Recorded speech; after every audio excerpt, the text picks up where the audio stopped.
Cuando una persona sueña, solo se puede dirigir hacia una dirección: pa'lante. Hay miles de historias, algunas de sacrificio, otras de riesgo, pero también de superación, y una de ellas podría ser la tuya. Inmigración, sueños, retos y triunfos. Bienvenidos al programa Pa'lante, mi gente, de la firma de abogados Vázquez Servi. Y como siempre, con la abogada Bárbara Vázquez. Bienvenida, abogada.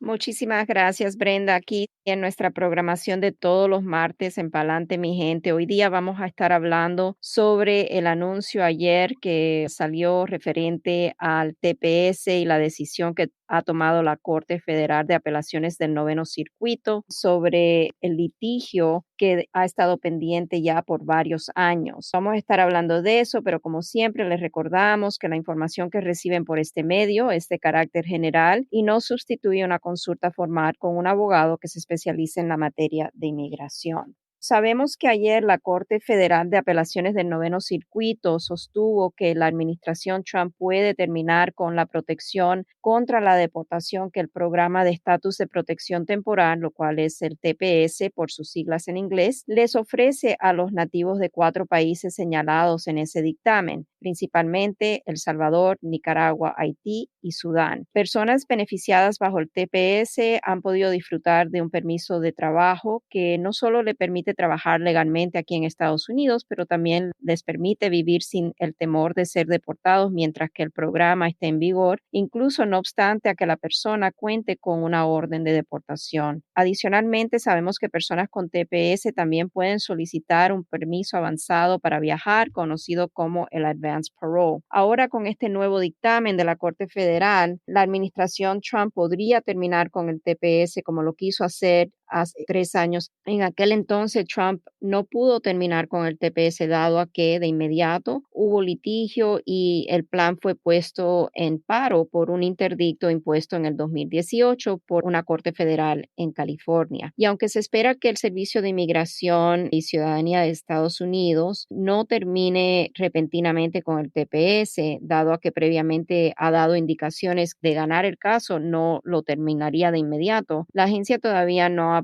hecho público la acción que tomará tras el dictamen de la Corte de ayer. Sabemos que por lo general, dado a las extensiones que el gobierno ha dado para el TPS, los países de El Salvador, Honduras y Nicaragua tienen una extensión de sus permisos hasta el próximo enero, el 4 de enero del 2021. Y por lo que hemos leído, dado al litigio y las extensiones que fueron otorgadas durante el periodo de litigio, se estima que el gobierno podría terminar la designación del TPS para noviembre del 2021 y los demás países sería para marzo del 2021. Ahora, tomamos en cuenta que el ACLU, la agencia sin fines de lucro que litigó el caso de Ramos versus Nielsen, ahora Ramos versus Wolf, ha indicado que va a archivar lo que es una petición para reconsideración en banc. Lo que eso quiere decir es que va a pedir a la Corte que considere que el panel completo de jueces, no solamente el panel de 3 jueces, quien fue el que tomó esta decisión ayer, pero sino esto significa que en vez de 3 jueces, habrán 11 jueces, si no me equivoco, quienes escucharán y decidirán el tema. Si la petición para la reconsideración de esa decisión tomada ayer es aprobada, entonces los beneficiados bajo el TPS podrían ver que hay una extensión más larga aún. Estamos pendientes de lo que está pasando con esto. También, como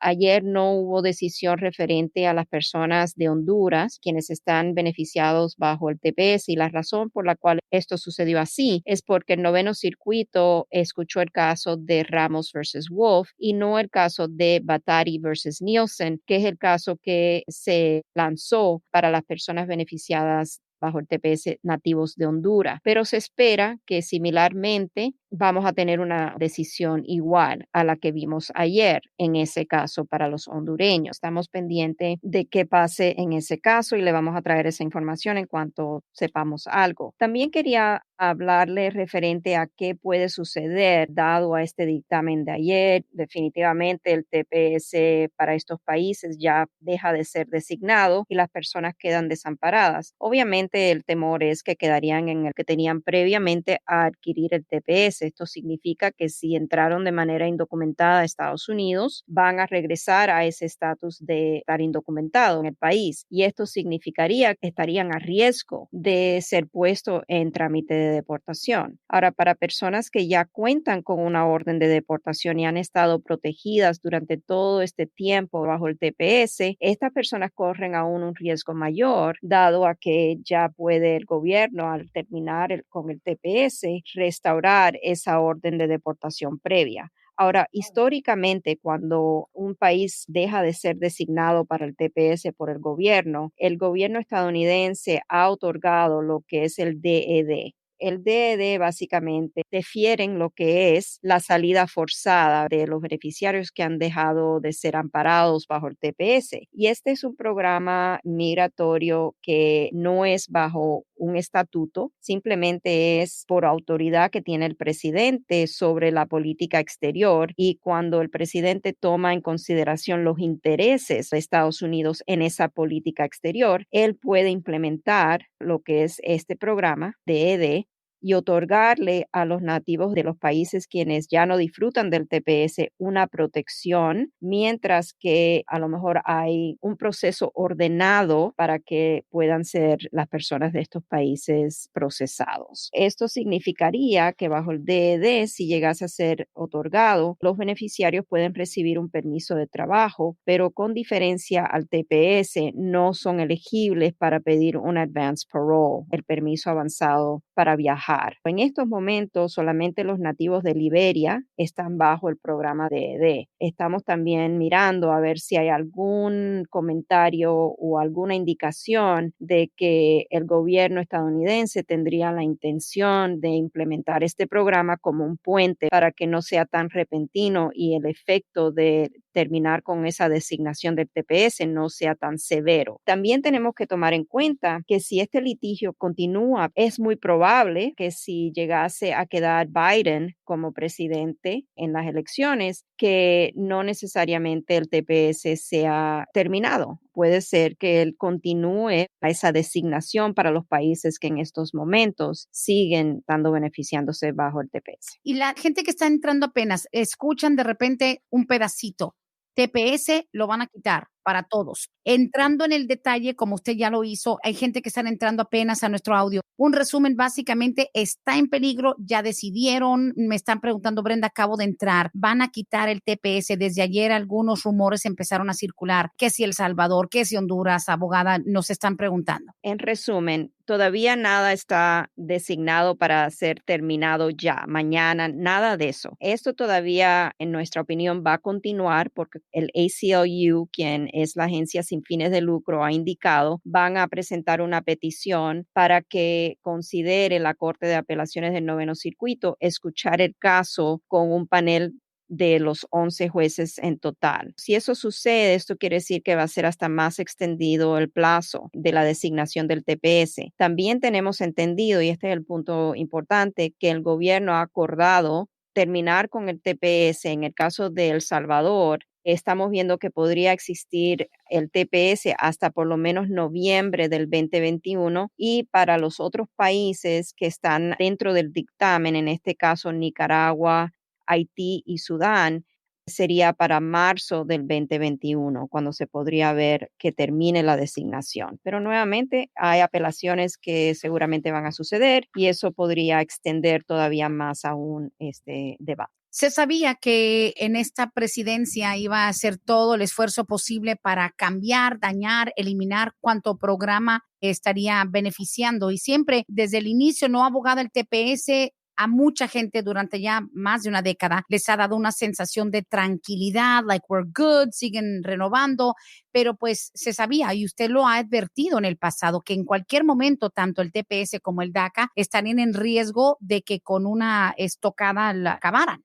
Exactamente, y parte del problema con el TPS es que aunque es un estatuto, no es simplemente un programa como lo es DACA. DACA yo creo que corre más peligro que lo que puede correr el TPS en realidad, porque el TPS es un estatuto, pero la Corte ayer lo que decidió o razonó es que no tiene jurisdicción la Corte para básicamente una revisión judicial de lo que es el proceso administrativo, que es el APA, que básicamente ellos dicen, la Corte no tenemos nosotros los jueces la autorización bajo la ley del TPS para revisar judicialmente si el gobierno ha violado o si el terminar con el TPS sería en violación de los procesos administrativos bajo la ley de APA. Exactamente, Brenda, yo creo que estamos en un momento clave para que las personas quienes están con TPS, por lo menos como mínimo, y esto es algo que sí he dicho muchas veces, cuando esto ha surgido, hubo un tiempo donde no hablamos mucho del TPS porque estaba todavía todo esto en litigio, y ahora que vuelve el TPS a las noticias, yo creo que es importante que las personas con TPS por lo menos vayan a una consulta con sus abogados, si es que tienen representante legal en su caso,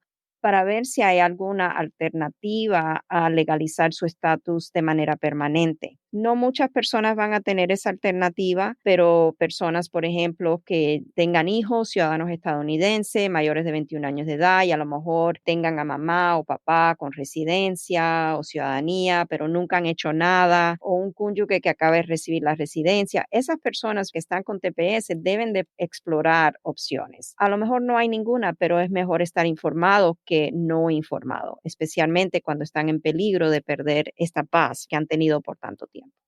Absolutamente. Y esto, obviamente, abogada, se une a lo que nos compartió la semana pasada la abogada Joanna, de que igual estaban contemplando que no eran válidos los viajes que se hacían después de agosto 20, cosa que tampoco en la pandemia ha sido fácil para la gente viajar, pero digamos, en todos los programas que hacemos cada semana, no falta la pregunta que es la de, bueno, llevo ya muchos años con TPS, ¿qué puedo hacer? La gente hasta ha dicho, ya con tantos años me he portado bien, no ha habido una forma proactiva, no abogada, de tratar de cambiar o ajustar a otro programa para ajustar su condición migratoria.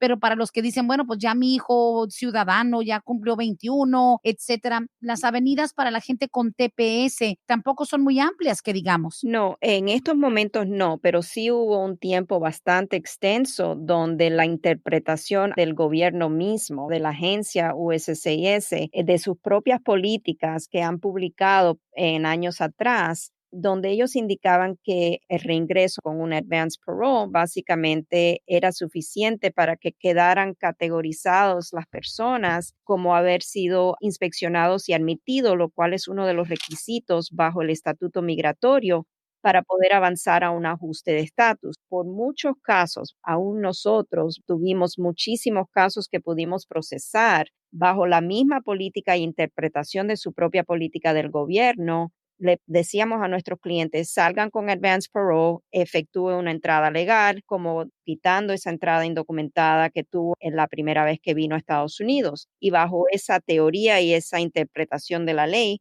pudimos ajustar a muchas personas. Lo que habló la abogada Joanna la semana pasada fue que recién el 20 de agosto el gobierno informó a través de un memorándum oficial que está adoptando la decisión de un caso de las oficinas administrativas de apelaciones de inmigración, donde esa oficina está ahora diciendo que no, que personas que viajaron o viajan con advance parole, pero han entrado de manera indocumentada, regresan a su estatus de indocumentado, aunque tengan protección de TPS y aunque hayan viajado con autorización otorgado por el mismo gobierno. Esa decisión la están aplicando prospectivamente. Quiere decir que personas quienes viajan después del 20 de agosto del 2020 con advance parole bajo TPS ya no van a poder acogerse a lo que es la política previa, la interpretación de la política previa de inmigración para poder básicamente ajustar su estatus. Pero personas que viajaron antes de esa fecha y efectuaron una entrada legal con el advance parole, sí pueden todavía hacer sus trámites de ajuste de estatus. Ahora, aquí La excepción que tenemos que tener mucho cuidado con esto es que esta decisión no tocó el punto de personas que tienen orden de deportación previas y viajan con advance parole y vuelven a entrar, o personas que tienen sus casos cerrados administrativamente ante el juez de inmigración. En esos casos, también muchos pudimos ajustar, muchos de nuestros clientes pudieron legalizar su estatus hasta por lo menos hace año y medio o menos, no me acuerdo exactamente, cuando el gobierno empezó a cambiar la interpretación de su propia política. Y lo que sucedió, Brenda, fue que no la cambió a nivel nacional. Habían oficinas en diferentes jurisdicciones que estaban aplicando la nueva interpretación, otras no. Aquí en Atlanta pasó mucho tiempo que no la estaban interpretando de manera negativa y por eso pudimos empujar muchos de estos casos y muchas personas pudieron recibir la residencia después del viaje con advance parole, aunque hayan tenido una deportación previa. Y esto está en litigio en estos momentos. No todo está perdido, como explicó la abogada Joana la semana pasada. Hay casos en litigio y estamos también con el dedo en el pulso esperando una decisión sobre esos casos para entonces poder aconsejarle a todos esos clientes que han sido denegados por la mala interpretación, en nuestra opinión, del gobierno de su propia política. Claro, increíble la información que empieza a rodar por ahí, que nos provoca ese pánico, es que yo supe que alguien dijo y todos los beneficiados del TPS están temblando, pero importante acercarse a fuentes confiables de información como esta todos los martes, 10 de la mañana, pa'lante mi gente, abogada Bárbara Vázquez. Los invitamos también a que participen ahora en vivo, llamadas a la línea telefónica y para que intercambien con la abogada Bárbara 770-686-3424, línea en cabina 770-686-3424, también la línea tradicional de los textos. Para quienes no quieren interrumpir la programación en audio, pueden hacerlo por texto al 770-927-8015. Abogada, no puedo dejar de mencionar, y mire que ya tenemos algunas preguntas por texto, pero no puedo dejar de mencionar algo que usted publicó hace como media hora, algo que hablé temprano esta mañana antes de las 8:30, que ha salido a la luz, una queja increíble, una queja formal contra el centro de detenciones de Irwin. Hablábamos esta mañana de no solamente la exposición al COVID-19, un mal manejo en cuanto a los exámenes y el tratamiento, no solamente para los detenidos, abogada Bárbara, sino también del personal de salud. Una enfermera valiente que salió a quejarse no solamente de lo que se reporta acerca del COVID, sino del hecho de que de una manera inhumana se han estado realizando histerectomías a mujeres inmigrantes sin su consentimiento o sin realmente entender el por qué. Su opinión, me imagino que está tan asqueada como la mayoría de la gente que ha leído esto, pero ¿hay algún alivio? ¿Hay algo que se pueda hacer cuando un inmigrante ha sido expuesto a estas situaciones, estos abusos, o es simplemente parte de estar detenido? No, yo creo que obviamente va a haber litigios. Esta ha sido la administración donde yo creo que más litigios se ha visto, por lo menos desde que yo estoy ejerciendo. Y creo que va a haber litigios porque obviamente son derechos humanos que han violado, derechos de privacidad y han causado un daño irreparable. Este médico que ha hecho las Yes. histerectomías exactamente, me parece que debe ser partidario de Trump. Como sabemos, Trump siempre ha tenido la política de parar o frenar lo que es la inmigración a este país. También salió al principio con esto de birthright citizenship y también chain migration para evitar que a lo mejor estas mujeres, si son puestas en libertad, si llegasen a quedar embarazadas durante su vida aquí en Estados Unidos, que esos niños no puedan tener hijos que puedan ser considerados ciudadanos americanos. Esa es mi opinión. Eso no ha salido en ningún lugar, pero es mi opinión de a lo mejor la motivación posible que pudo haber tenido este médico en hacer estas operaciones. Qué barbaridad. Honestamente, como dice usted en el post, eso da asco, da vergüenza que eso suceda en este país y en cualquier lugar donde un ser humano, a veces en contra de todo pronóstico, trata de hacer algo bueno en la vida y detenidos por una cuestión de no poder ajustar, estén sujetos a este tipo de abusos. No hay otra palabra para utilizar más que la palabra abuso, y sin duda esto se tiene que investigar, y más que nada de que hay una persona, una enfermera tan valiente que lo pudo reportar. Así es, menos mal que hay personas valientes que hacen estos reportes y que uno está totalmente ciego de lo que en realidad está pasando muchas veces en estos lugares, a no ser que alguien sea el whistleblower, que diga esto fue lo que pasó, esto fue lo que viví, lo que tengo evidencias de lo que está sucediendo en estos centros de detenciones. Quiero simplemente, antes de entrar a las preguntas, Brenda, hablarle directamente a las personas que tienen el TPS, porque sí, yo entiendo que esta noticia de ayer debe de haber causado temor y tal vez muchos rumores, pero en mi opinión, no es de tener temor. Las personas deben de mantener la calma, tener y mantener su fe, que todo básicamente de un momento a otro podría ser resuelto a su favor. Sabemos que esto es un año electoral. Si no hay nada más, por lo menos tener fe de que Ya, esta pesadilla que hemos vivido estos años bajo esta administración termine con una nueva elección en noviembre de otra persona que tenga más consideración sobre el aporte y lo que hace este país grande, que son las personas de diferentes naciones. El temor hay que dejarlo aparte, pero tenemos que también estar bien informados y por eso es mi llamado a las personas con TPS de no quedarse con brazos cruzados, explorar con una conversación con su abogado si hay alguna otra opción, si llegase a terminar la designación del TPS. así es. Wow, con la abogada Bárbara Vázquez, pa'lante mi gente, y como siempre la invitación a que hagan sus preguntas por medio de la línea telefónica 770-686-3424. Ya tenemos unas cuantas preguntas, abogada. La primera la mandaron desde ayer, por cierto, dice, para mañana en tu show, Brenda, con la abogada, ¿cuántas veces se puede apelar una orden de deportación o estoy equivocada? Gracias. Usualmente cuando hay una orden de deportación, la persona puede apelarlo. La primera instancia sería con la Junta de Apelaciones de Inmigración. Si la Junta de Apelaciones de Inmigración deniega esa apelación, entonces la persona podría apelar la decisión a la Corte Federal del Distrito donde se encuentra y de ahí podría seguir en las apelaciones, pero todo tiene que depender mucho del punto, el estatuto que la persona esté apelando y si la Junta de Apelaciones deniega el caso, eso abriría el paso para que la persona tome el próximo paso de apelación a la Corte Federal. Listo, pues importante saber que lo que se puede y lo que no se puede hacer. Más que nada también, abogada, la gente dice, ¿vale la pena? Porque tengo que seguir pagando por un proceso que igual no sé cómo va a ser el resultado, ¿no? Correcto, y eso es otra cosa que siempre deben de explorar. Un abogado nunca le puede decir exactamente las probabilidades de ganar un caso, porque no somos los adjudicadores. Simplemente le podemos explicar a los clientes qué argumentos hay, si el argumento tiene mérito, si es un argumento fuerte, porque a lo mejor está respaldado por decisiones ya que han sido tomadas previamente, por a lo mejor una corte del circuito donde se va a presentar el caso. A lo mejor hay decisiones por la Junta de Apelaciones misma que respaldan la apelación que vamos a intentar archivar. Siempre tener en cuenta una información educada para entonces decidir si vale la pena o no gastar el dinero para seguir peleando el caso.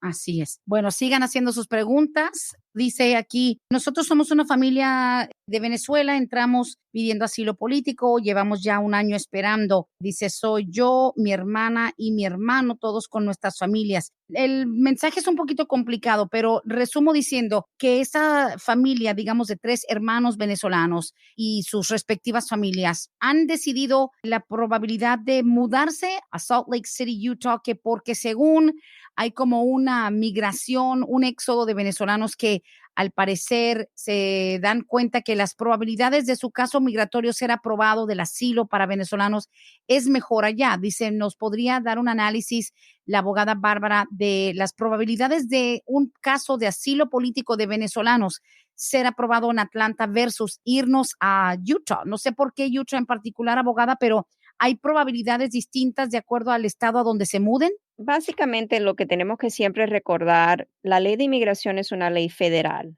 aplica, el estatuto migratorio es igual, no importando del estado donde la persona vive. Ahora, si hay a lo mejor casos favorables que han salido, a lo mejor por el circuito donde es que acoge al estado de Utah, a lo mejor el caso podría ser más fuerte dependiendo de los factores del caso presentado, utilizando los casos de ese circuito como respaldo para hacer los argumentos. Eso es uno. Pero tomamos en cuenta también que si el caso de esta familia está en pasos iniciales, queriendo decir con esto que a lo mejor todavía ni han tenido una entrevista con un juez de inmigración y están en esa etapa de que todavía van a tener que presentar su caso ante el Tribunal de Inmigración, lo que le puedo decir es que Atlanta no es una jurisdicción favorable. Aquí en Atlanta, el 2% de los casos de asilo en general, no estamos hablando de por países porque esa información no la tengo a mano, tendría que hacer un estudio de eso. Por lo general, el 2% de los casos de asilo son aprobados por el tribunal aquí en Atlanta. Es una jurisdicción muy dura. Por estas razones, a veces personas buscan mudarse a otra jurisdicción para a lo mejor tener oportunidades de un dictamen más favorable. Y eso tampoco es garantía, ¿verdad, abogada? En ese caso, todos los casos de California, de Nueva York fueran aprobados, no hay garantía de que al moverse le van a aprobar. No, y estoy segura que esta familia sabe eso. A lo mejor lo que están haciendo es pensando que a lo mejor en Utah han escuchado que son tal vez menos estrictos o más Más generosos, digamos. exacto, que pueden salir favorecidos en cambiarse de jurisdicción. Bien, es cierto, wow. Pues muchas gracias por aclarar esto a esta familia. A ver, aquí tenemos otra pregunta. Dice, Brenda, no se te olvide la pregunta que quedó pendiente de la abogada Joanna. No sé si le dejó saber de un caso de una persona indocumentada con alguien que Sí. naturalizó por medio del ajuste cubano. Sí, Joana me indicó que quedó pendiente esa pregunta y lo que tengo entendido, y por favor corrígeme si estoy equivocada, que la esposa de la persona cubana quien ajustó por el ajuste cubano entró de manera indocumentada a Estados Unidos y para poder calificar o derribar beneficio bajo lo que es el Cuban Adjustment Act, el ajuste cubano, la persona tiene que haber sido inspeccionada, admitida bajo parol. Igual que cuando la persona de Cuba entró a Estados Unidos, a lo mejor esa persona entró todavía cuando estaba lo que es la ley de pies secos, pies mojados, y al entregarse a las autoridades le dieron un parol. Estuvo un año y un día con el parol y después pudo ajustar su estatus bajo el Cuban Adjustment Act. Ya no es igual. Ahora, por ejemplo, eso ya no existe, la ley de pies seco, pies mojados, pero de todas maneras vamos a decir que una persona de Cuba arriba a Estados Unidos, a lo mejor por España, viene a Estados Unidos y lo admiten al país, a lo mejor en calidad de turista o a lo mejor le dan un parol para entrar a Estados Unidos, entonces sí, sigue la ley de ajuste cubano y la persona puede después aplicar al ajuste cubano, pero simplemente por estar casada con una persona quien ajustó bajo el ajuste cubano no es suficiente para ser elegible bajo la ley de ajuste cubano. Tiene la persona que haber entrado o legalmente o que le dieron un parol para pasar a Estados Unidos. Ok, no cambia en realidad los No, requisitos. y si él ya es ciudadano estadounidense, entonces la recomendación ahí es explorar la opción de una petición familiar para el proceso consular con un perdón por la presencia indocumentada que haya tenido aquí en Estados Unidos. Efectivamente, muchas gracias por aclarar y por dejar eso ya, digamos, resuelto después de una semana. Vamos a la línea telefónica. Obviamente tenemos textos, pero le damos prioridad al tiempo de las personas que nos llaman. Buenos días, estás al aire con la abogada Bárbara Vázquez. Sí, buenos días. Buenos días, adelante. Si mi pregunta es, ¿obtener Medicaid para los niños que son ciudadanos, eso es como una carga pública? No, bajo la ley de carga pública o la regulación federal que fue implementada el 24 de febrero de este año, el recibo de Medicaid para los niños estadounidenses no es considerado en lo que es carga pública para la persona que quiere inmigrar a Estados Unidos como residente permanente. Donde puede ser complicada la situación es, por ejemplo, si la familia es de tan bajos recursos, no tiene suficiente ingreso para a lo mejor sostener a un seguro médico para los niños privado, por ejemplo. Eso puede ser algo que el gobierno considere como un factor, la economía de la familia, no el recibo de Medicaid, pero la economía de la familia es algo muy general, como una sombrilla que básicamente cubre mucho de estos factores que el gobierno va a estar mirando cuando la persona quiera emigrar como residente permanente. Muchas gracias. De nada, cómo no. Gracias a ti, buen día. Continuamos con las preguntas, también algo similar. Dice, mi esposo está en un proceso de cancelación de la deportación. Él se enfermó del COVID-19 y fue internado en el hospital Estuvo casi 3 semanas. Como se sabe, el hospital mandó las facturas y son casi $50,000. El hospital dijo que podíamos aplicar para una ayuda financiera que da el hospital y que el monto a pagar se reduce. Mi pregunta para la abogada es, si mi esposo aplica para esa ayuda financiera, ¿le perjudica en algo en su proceso de migración, en este caso con cancelación de la deportación? No, la razón por la cual no le va a perjudicar es por el hecho de que cuando la persona está en trámite de deportación ante el juez de inmigración, ya sea cancelación de deportación o sea un trámite para el ajuste de estatus, en esa jurisdicción que es el Tribunal de Inmigración, no requieren lo que es el affidavit de autosuficiencia, no requieren demostrar ese punto de no ser carga pública para los Estados Unidos, específicamente en este caso de lo que es cancelación de deportación. En el caso de este señor, él está pidiendo la cancelación de deportación. Ahí no va a entrar el tema de lo que es la carga pública. Si fuera un tema donde la persona está tratando de ajustar el estatus, sí le van a pedir al patrocinador siempre que cumpla con el affidavit de manutención y que el patrocinador demuestre que tiene suficiente ingreso para poder sostener a esta persona y no se convierta en carga pública, pero no le van a pedir bajo la nueva regulación federal lo que es el affidavit de autosuficiencia.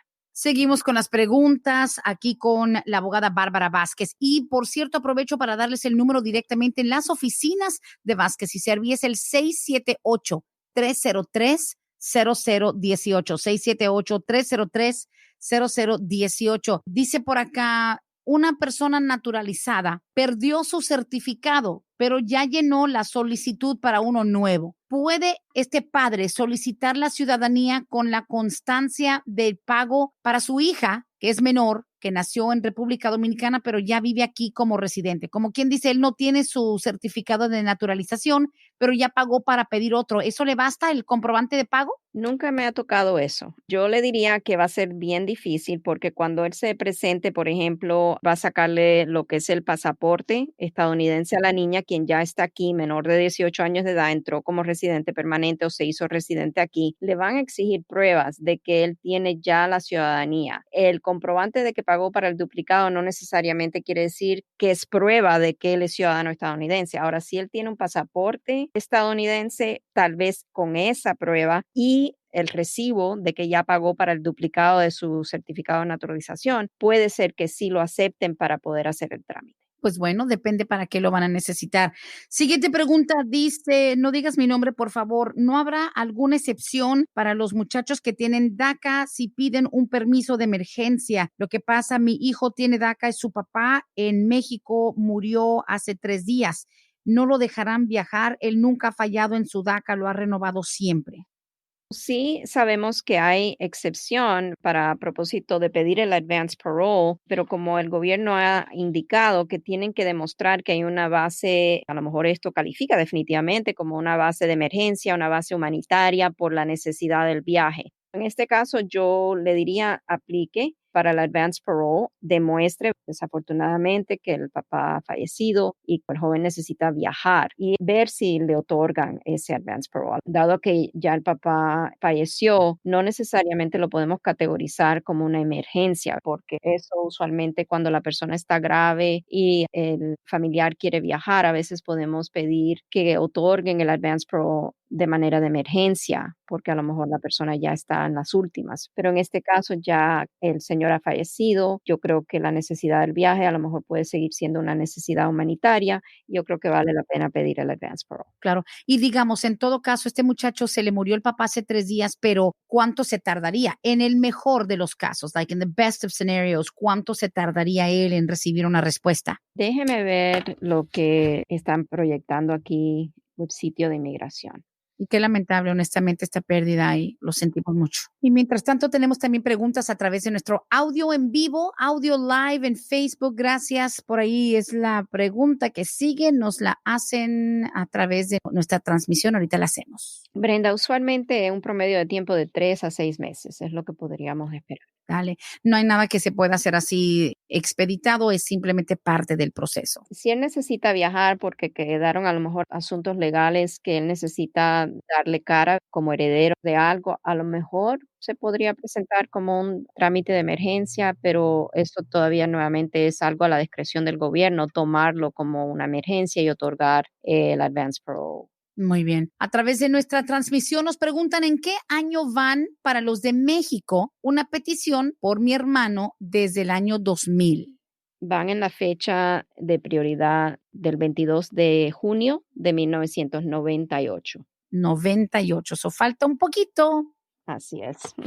Seguimos con las preguntas. Dice aquí, mi pregunta, yo tengo un estatus de renovación, pero tengo el permiso C09. Yo tendré chance de arreglar mi estatus y poder viajar a México, pero todavía no he tenido desde que salí de la detención ni siquiera una corte. No tengo suficiente información para poder responder la pregunta. El C09 es una persona que esté aplicando para un ajuste de estatus. En este caso, estamos hablando de que la persona tuvo una detención, está todavía a lo mejor esperando una corte. Necesito saber un poquito más de lo que ha sido el procedimiento legal para poder responder la pregunta. Bueno, si tiene la oportunidad de esa persona de llamarnos, así la abogada le puede hacer algunas preguntas de seguimiento. 770-686-3424. Pueden llamar todavía en lo que nos queda de programa, unos 15 minutos. Siguiente pregunta, la tenemos por acá. Dice, ¿a los cuántos años un hijo que está en el ejército puede pedir a sus papás? Yo entré ilegalmente de Guatemala, pero mi hijo tiene 19 años, está por entrar al Air Force. Gracias. Para hacer la petición familiar, un hijo tiene que tener 21 años de edad. Esa es la ley, no obstante a que el hijo esté en el ejército. Ahora, si la persona entró de manera indocumentada, el padre que hace esta pregunta entró de manera indocumentada, al entrar el hijo al ejército, a lo mejor el padre podría calificar para un parole in place, lo cual entonces, al ser otorgado el parole in place, le daría el beneficio de un permiso de trabajo y así podríamos extender o pedir la renovación del parole in place y continuar con permiso de trabajo hasta que el hijo cumpla la edad necesaria, los 21 años, para hacer la petición familiar y el padre ajustar su estatus aquí en Estados Unidos. Así es. Aquí la siguiente pregunta dice, el DACA de mi hija se va a vencer en abril del 2021. Queremos renovar, pero ya con estos atrasos, ¿qué nos dice la abogada? Si se vence antes de que le llegue el permiso, y quería saber si en esta renovación solo le van a mandar el permiso por un año y va a cambiar el precio. No sé si va a cambiar el precio, pero si cambia el precio de DACA, si no me equivoco, yo creo que va a ser un poco menos porque el costo de las huellas dactilares va a bajar. Tendría que verificar la información, no la tengo exactamente enfrente de mí en estos momentos para decirle exactamente si va a subir el precio de DACA o va a bajar. Pero lo importante a tomar en cuenta es que no se puede aplicar para la renovación del DACA fuera de 150 días. Tiene que esperar a que esté el permiso por vencerse y que falten 150 días para la fecha de vencimiento. Si aplica demasiado temprano, le van a rechazar la solicitud. Y sí, el permiso de trabajo se lo van a dar por el periodo de un año. Un año nada más, wow. Correcto. Dale, pues. Siguiente pregunta dice, para los que estamos esperando visa U, yo hice todo mi papeleo en el 2014, aún no he escuchado nada. ¿Para cuándo me toca un permiso de trabajo y si me puedo adelantar? ¿La abogada me puede ayudar? Le puede ayudar a investigar si es que ya el tiempo de procesamiento para lo que es el estatus U, ponerlo en lista de espera. Lo que tengo entendido aquí es que esta persona todavía no ha recibido una notificación indicando que ha sido puesto en lista de espera. Esto es el primer paso y para ser puesto en lista de espera, el gobierno está indicando que van en la fecha de solicitudes que fueron entregadas el 12 de diciembre del 2015. Si esta persona tiene su solicitud entregada desde el 2014, ya ha pasado el tiempo. Sería investigar la razón por la cual todavía no ha sido notificado de ser puesto en lista de espera para entonces ser elegible al permiso de trabajo. Muy importante, si se cambió de dirección y no notificó a inmigración de la dirección directamente a inmigración, puede ser una de las razones por la cual a lo mejor no tiene notificación de algo sobre su caso. Lo otro puede ser si recibió a lo mejor en el transcurso de la adjudicación un pedido para más evidencias o que clarificara algún punto que no quedó claro cuando se sometió la solicitud. Entonces eso puede atrasar un poco la decisión de inmigración en ponerlo en la lista de espera. Muy bien, seguimos con las preguntas para que no se nos agote el programa sin que todas hayan sido atendidas. Dice Brendux, pregúntale por favor si cuándo han notificado abrir de nuevo el consulado en Ciudad Juárez. Estamos pendientes con una cita según que era para mayo y nunca nos han cambiado la fecha. Estamos en espera de que anuncien que ya están nuevamente reprogramando las citas para visas de inmigrantes para personas que necesiten entrevista para recibir su residencia. Nosotros no hemos recibido absolutamente ninguna información, ninguna notificación de entrevista nueva para esos casos, para las entrevistas que quedaron canceladas, o estamos en espera de eso. Y enseguida que tengamos alguna noticia, porque la mayoría de nuestros clientes van a tramitar a través de Ciudad Juárez. Nosotros vamos a tener esa información y se la vamos a proveer enseguida que sepamos algo. Claro que sí. Esta pregunta nos llega a través de la línea de textos. Dice, ¿cuál es la diferencia entre cancelar la deportación y cerrar el caso administrativamente? Gracias. Cancelar la deportación quiere decir que un juez de inmigración ya ha otorgado lo que es la defensa contra la deportación, que sería la cancelación de deportación, que ya el juez ha concedido ese beneficio y la persona entonces recibiría el beneficio de la residencia permanente. Cuando un caso es administrativamente cerrado, quiere decir que el juez no ha decidido el caso, simplemente el caso ha quedado apartado. Quiere decir que el juez nunca llegó a una decisión sobre el caso, pero que a lo mejor por discreción decidió cerrarlo administrativamente. El caso no quiere decir que es ya finiquitado, simplemente que está apartado y en cualquier momento, ya sea la persona que tenga la orden de cierre administrativo puede pedir a través de una moción reagendar su caso si a lo mejor ahora es elegible algún beneficio migratorio, o el gobierno puede pedirle al juez reagendar el caso si es que quiere proceder el gobierno con el caso de deportación. Claro. Tenemos otra pregunta muy similar a la que hicieron hace un momento. Sabemos la respuesta, pero para confirmar. Entonces, por ejemplo, un ciudadano de 19 años de edad igual tiene que cumplir 21 para pedir a su hermano que tiene DACA, ¿correcto? Correcto, tiene que tener 21 años de edad para pedir a su hermano. Es más, para acabar pronto, ¿quiénes son los únicos que pueden hacer una petición siendo menores de 21 años? Un cónyuge, por ejemplo, residente o ciudadano, puede pedir a su cónyuge. Esa sería la única petición familiar que podría hacer la persona. Ok, como quien dice, si tu hijo ciudadano tiene una noviecita y tu hijo ciudadano de 19 años se casa con su novia que no tiene papeles o tiene DACA, a ella la puede pedir, cónyuge nada más. Y abogada, y nada más dándole un toquecito extra, porque sé que también es un asunto. Supongamos que un muchacho ciudadano cumple los 21 y él tiene su hermano que tiene DACA y ese joven de DACA está casado y da la casualidad que también la pareja de ese joven con DACA tiene DACA. ¿Entran todos en el paquete o nada más el hermano? No, entra el hermano, la esposa y los hijos menores de 21 años de edad, pero aquí la clave está en que si los hijos menores de 21 años de edad cumplen la mayoría de edad antes de que la fecha de prioridad para poder recibir la residencia esté vigente, entonces esos hijos quedarían fuera del trámite. Ahí está. Otra pregunta dice, yo solicité el advance parole el año pasado y solamente me mandaron un recibo. ¿Para cuándo tiene vigencia todavía si me lo mandan? Yo nunca he viajado a El Salvador. El permiso de Advance Parole dice ahí claramente, eso no es un estándar, un tiempo estándar. El gobierno puede darle a una persona un año y puede poner múltiples viajes en ese mismo permiso, o puede decirle un solo viaje y limitarlo a 3 meses, 6 meses. Tiene la persona que fijarse en el documento que le han aprobado del Advance Parole y ahí le va a indicar si es para entradas múltiples y hasta cuándo tiene la autorización para reingresar a Estados Unidos. Pero si la persona no salió, pues ahorita está en ese limbo que habían dicho, ¿no? Si no ha salido y ya estamos en septiembre del 2020. Exacto, pero le diría que dado a que hay litigación sobre este asunto, yo creo que no estaría mal si la persona, por ejemplo, no tiene ningún antecedente penal que pueda a lo mejor perjudicar la entrada con el Advance Parole. Yo diría que a lo mejor vale la pena hacer esa salida con el Advance Parole, porque si a lo mejor el litigio sale favorable para las personas con TPS quienes han viajado con Advance Parole, a lo mejor quitan la limitación para entrar al 20 de agosto a más tardar.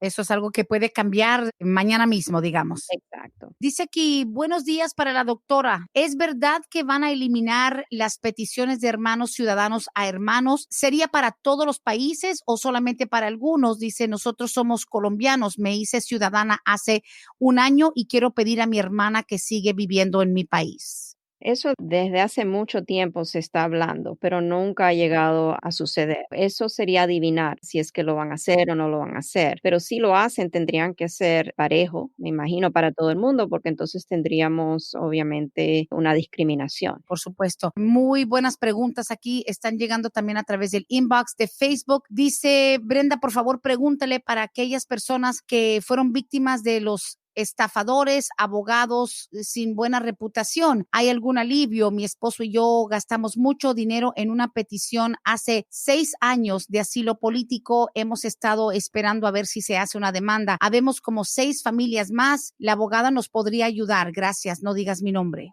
Tendríamos que ver, hubo un abogado en Alabama, por ejemplo, yo sé que aquí a lo mejor podría suceder también, pero en Alabama hubo un abogado que le desestimaron la licencia porque llenó muchas solicitudes de asilo político con información fabricada y simplemente le daba a firmar a la persona la solicitud sin en realidad explicarle el contenido de esa solicitud. Ahora, los casos de estatus U a veces se pueden lograr cuando hay un perjurio que ha sido cometido por la persona, en este caso sería el abogado, como fue en el caso del abogado en Alabama, que le pusieron cargo de haber cometido perjurio y las personas quedaron afectadas. En uno de nuestros casos que tenemos así, tenemos otro que está pendiente, sí pudimos conseguir una certificación en base a que el perjurio cometido es uno de los crímenes categorizados para poder pedir el estatus U. Por eso le digo, tendríamos que ver, tendríamos que estudiar a ver qué fue lo que puso la persona o el abogado en la solicitud de asilo, qué participación tuvo la persona, y entonces sería cuestión de que la orden pública quisiera dar esa certificación. En el caso de Alabama hubo la involucración de la orden pública. El abogado fue condenado y la licencia fue desestimada. Pero si en este caso son víctimas sin haber dado parte a las autoridades de este delito, entonces sería, yo creo, difícil comprobar el perjurio y a dónde pediríamos nosotros la certificación.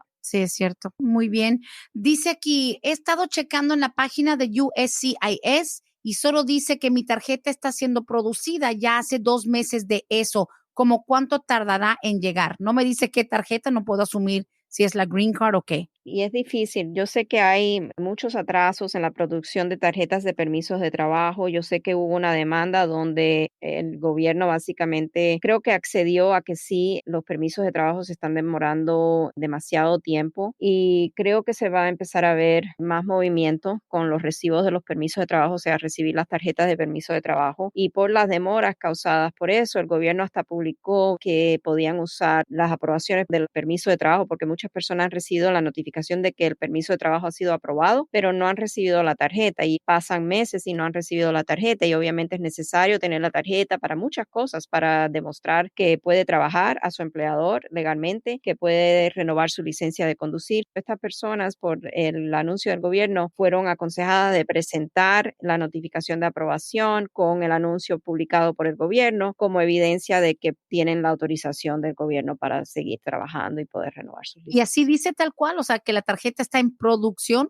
Sí, a veces dice que están produciendo la tarjeta. Hasta cuando uno entra al sistema de inmigración en línea y pone el número del recibo, ahí dice Your card has been ordered for production. La tarjeta ha sido ordenada para ser producida y ponen hasta la fecha, pero no necesariamente quiere decir que ya fue producida o que va a ser producida rápidamente. Listo. Seguimos con las preguntas, ya se nos agota el tiempo, dice, y esta es un poquito general, dice, ¿cuánto tiempo dura el proceso para el perdón, para proceso consular, dice, de un esposo residente permanente pidiendo a su esposa? Gracias. El proceso consular depende de la etapa en que esté. Si ya, por ejemplo, el caso ha sido enviado al Centro Nacional de Visa y simplemente la persona está en fila para la entrevista y no necesita de un perdón tradicional, o cuando llega a la entrevista ya lo del perdón está resuelto porque fue aprobado el perdón acá. Eso, el tiempo va a depender de la embajada y discúlpeme que no tengo un tiempo exacto porque ahora con lo del COVID es imposible decirle va a demorar 6 meses, va a demorar un año, pero antes de la pandemia, para, por ejemplo, de Ciudad Juárez, estábamos esperando a veces hasta un año para que Ciudad Juárez programara esa entrevista. hay que tomar eso en consideración, que ahora con lo de la pandemia seguramente le van a dar a todas estas personas quienes han tenido las entrevistas canceladas, me imagino que le van a dar prioridad a esas personas antes de empezar a agendar entrevistas nuevas. Y la última pregunta, abogada, gracias por el tiempito extra. Dice, mi hijo había solicitado la renovación de su DACA, pero se lo denegaron por un caso criminal que está pendiente en la Florida. Le mandaron denegar, pero no le devolvieron los money order. Esto es normal. Gracias. Sí, es normal. Si el joven no fue elegible porque a lo mejor bajo la discreción del gobierno el delito que cometió es un delito significativo, el gobierno ha adjudicado la solicitud y la decisión de denegación es la decisión. El gobierno impone los costos o las tarifas por el tiempo de procesar y llegar a una adjudicación del caso, pero no necesariamente le va a devolver el dinero a la persona dependiendo del resultado del caso. Si hay una denegación, hay una adjudicación y el gobierno se queda con el dinero. Como quien dice, ellos ya pagaron y esas decisiones ya es parte del trabajo. Para eso se paga, para una determinación. ¿A quién le devuelven el dinero para los del DACA? Hay alguien a los que se están haciendo las nuevas solicitudes, ¿no? Sí, personas quienes son principiantes, que están ahora o que durante todo el revolú con el dictamen de la Corte Suprema, que muchos aplicaron para el DACA inicial, esas personas deben de recibir el rechazo, no la denegación, pero el rechazo de su solicitud y junto con el rechazo deben de recibir un reembolso. Así que bueno, para el muchacho que tiene ese caso en la Florida, lamentablemente ese pago que hizo fue precisamente para determinar su elegibilidad, así que el trabajo ya está hecho, aunque la decisión no haya sido favorable. Mientras tanto, solo queda invitarles a la gente que busquen todos los podcasts de Palante Mi Gente, que nos busquen por aquí todos los martes a las 10 de la mañana. Abogada Bárbara Vázquez, 678-303-0018, 678-303-0018. Increíble programa, muchísimas gracias. Muchas gracias, Brenda. Y sí, a todos los espero la próxima semana, como siempre, aquí a las 10 de la mañana. Muchas gracias, Brenda. Gracias, hasta la próxima. Hasta aquí hemos llegado hoy, pero siempre vamos pa'lante, mi gente, con Vázquez en Servi. Hasta la próxima.